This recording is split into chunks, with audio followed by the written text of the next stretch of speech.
بسم اللہ الرحمن الرحیم لگتی ہے۔ امام نے فرمایا کہ جب تم لوگ آیت اللہ نے ایک جملہ کہا، میں روایت پہ آتا ہوں، آیت اللہ نے ایک جملہ کہا کہ اگر کوئی چاہتا ہے کہ اس کو یہ یاد رہے تو اس کو چاہیے کہ یہ جو شہادت کا عمل ہے، شہادت اشہد ان لا الہ الا اللہ الی آخر، اس کو کہیں نہ کہیں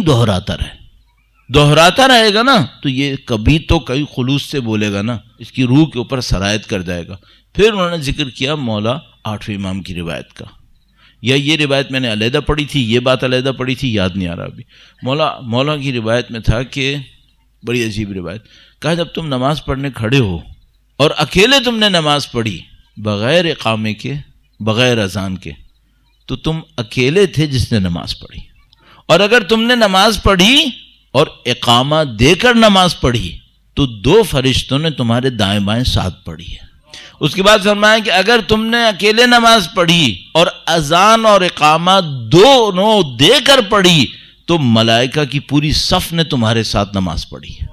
اس کے بعد فرمایا اس صف کو کم مت سمجھنا، بھئی یہ ہماری صف ہے نا، کتنی چوڑی صف ہے، تو امام نے فرمایا اس کی صف کو کم مت سمجھنا۔ اور ایک مطلب یہ ہوگا کہ دیکھو پھر اذان ترک نہیں کرنا، اس کو کم مت سمجھنا۔ پریکٹس کا پوائنٹ مل گیا آپ کو، عمل کا نقطہ مل گیا نا۔ بھائی ہمیں یہ شہادتیں، گواہیاں سکرات الموت سے گزروانی ہیں، یہ سکرات الموت سے گزروانی ہے، تو آپ اور میں کیوں اذان و اقامہ مس کریں، کیوں مس کریں اسے؟ یہ تو ہمیں گزروانی ہے، ہمیں ساتھ چاہیے۔ تو اگر کوئی شخص کھڑے ہو کر واقعاً ہر روز 3 دفعہ 5 مرتبہ اذان اقامہ پڑھ رہا ہے اور توجہ دے رہا ہے کہ میں کیا گواہی دے رہا ہوں، اور اس سے ایک پھر کچھ عرصے کے بعد پھر وہ لطف لیتا ہے،